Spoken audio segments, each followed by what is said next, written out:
Hi everyone, welcome back to the Second Half Playbook. A few days ago, I had an impromptu gathering with 3 of my old secondary school friends.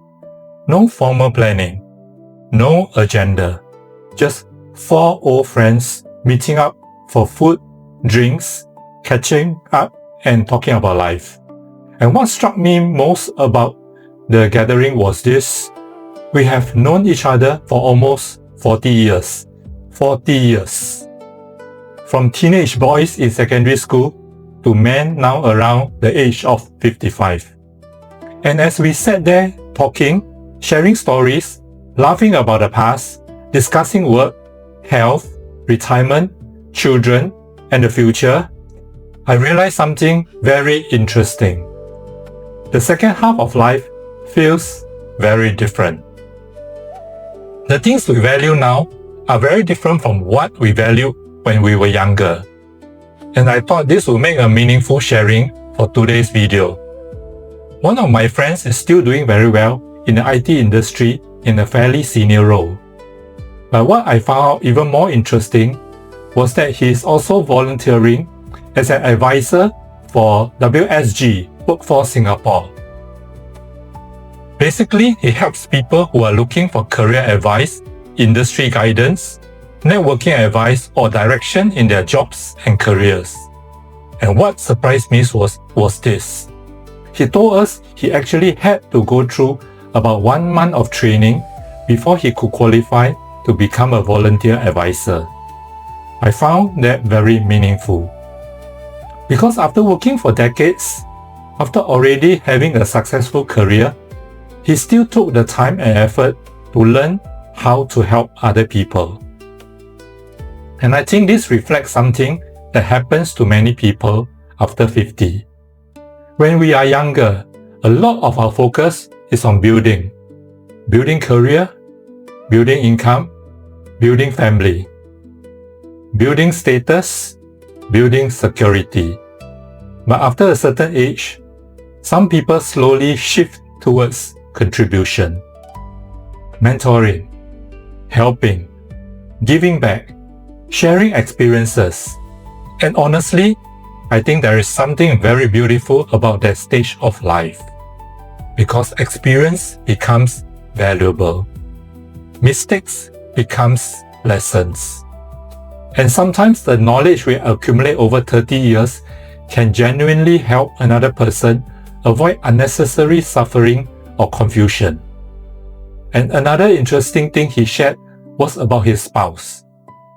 His spouse is now at a stage where life experiences matter more than climbing the traditional career ladder.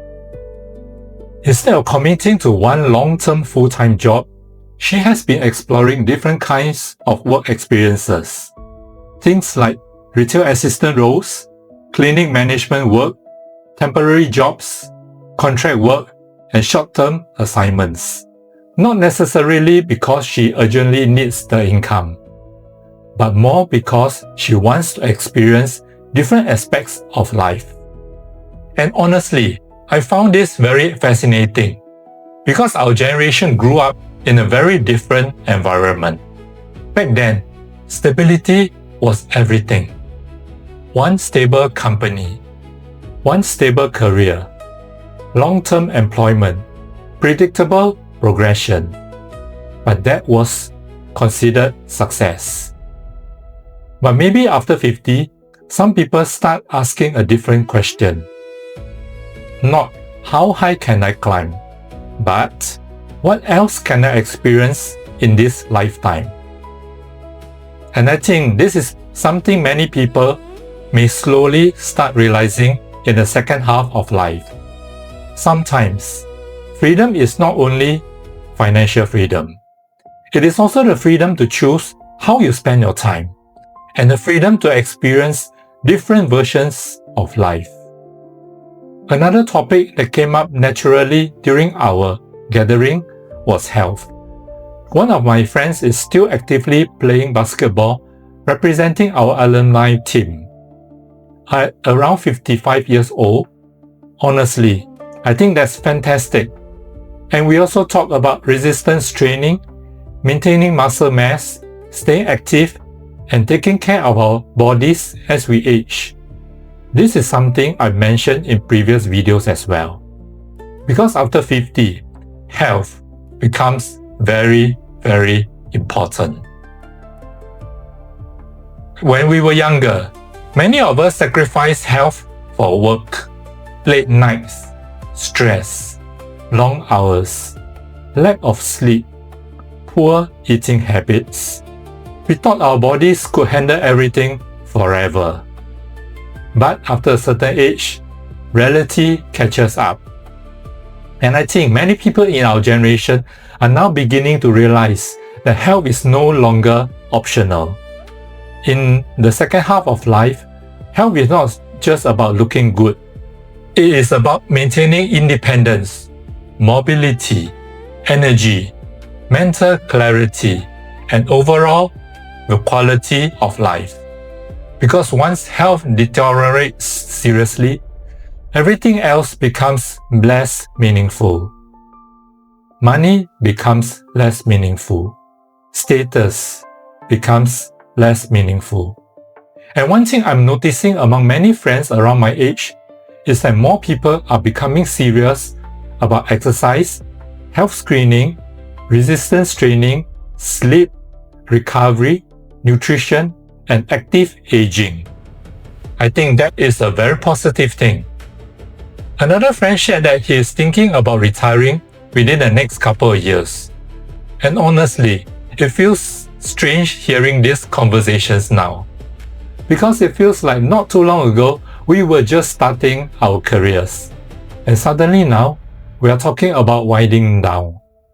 He shared that after working for around 30 years, he feels it may be time to slow down and live life more peacefully. He also has some properties which may provide future rental income and cash flow support. And what I found interesting was this.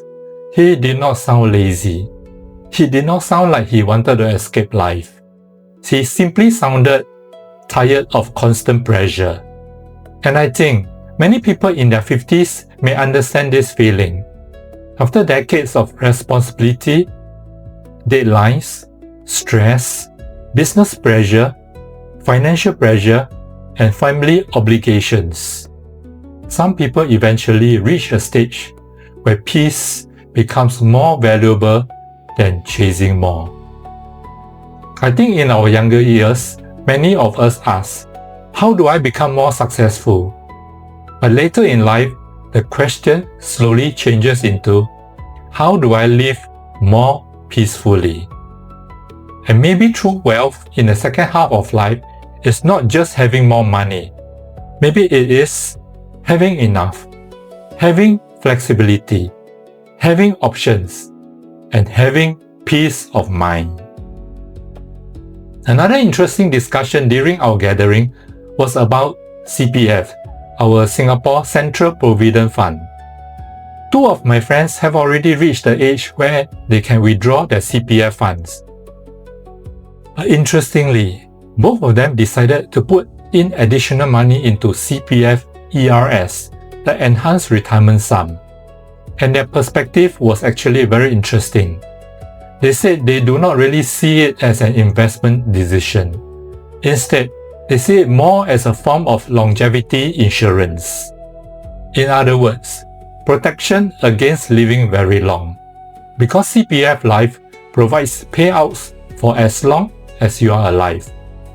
And for people who may not want to actively manage investments, monitor markets, or take investment risks themselves, CPF can actually become a very useful hands-off approach. Now, of course, different people will have different opinions. Some people prefer investing on their own. Some people prefer dividend portfolios. Some people prefer ETFs. Some people prefer property. There is no single correct answer. But I think one important thing in the second half of life is understanding your own personality and comfort level. Not everyone wants complexity. Not everyone wants constant monitoring the markets at age 70 or 80. For some people, simplicity and peace of mind becomes more important. We also spend some time talking about our children and the younger generation. And honestly, their world is very different from the world we grew up in. Their language is different. Their mindset is different. The way they communicate is different. The way they think about work and life is different. Sometimes, there is definitely a generation gap. But honestly, I don't think that is necessarily wrong. Every generation grows up under different conditions. Our parents probably looked at us and thought, we are different too. But today's generation is growing up in the AI era. Technology changes rapidly. Information moves faster. Social media shapes thinking differently. Careers may become less stable and more fluid. And naturally, younger people will think differently from us. And perhaps one important lesson for us in the second half of life is to remain open-minded. Not everything new is bad. Not everything old is good. Every generation adapts to the environment they grow up in. As I sat there during that gathering, listening to everyone share about their lives, I suddenly realized something. After almost 40 years of friendship, all of us took different paths, different careers, different financial situations, different personalities, different priorities. But somehow, many of us are arriving at similar realizations in this second half of life. And maybe life is no longer about proving ourselves to the world. Maybe it is more about understanding what truly matters to us. Health, peace, time, friendship, family, meaning, freedom. These things slowly become more important as we get older. And honestly, I think gatherings like this are very meaningful, not just for nostalgia, but because it reminds us that we are all navigating the second half of life together.